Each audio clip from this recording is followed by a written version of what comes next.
Некаторыя беларускія веснавыя песні распавядаюць нам гісторыю пра зніклага і заснуўшага бога урадлівасці, які завецца ў беларусаў Юр'я. У хеттаў гэтае бажаство звалася Талепіну. Пакуль Юр'я спіць, жыццёвыя сілы прыроды згасаюць, што адпавядае завяршэнню прыроднага цыкла зіме.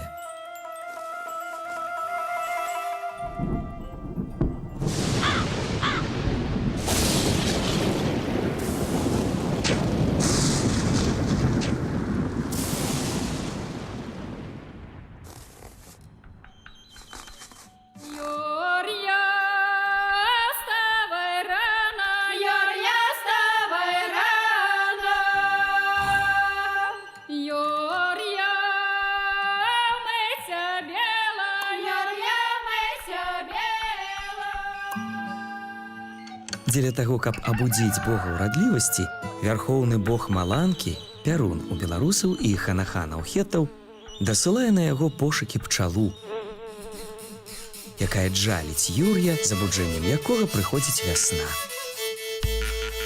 І ўся прырода прачынаецца.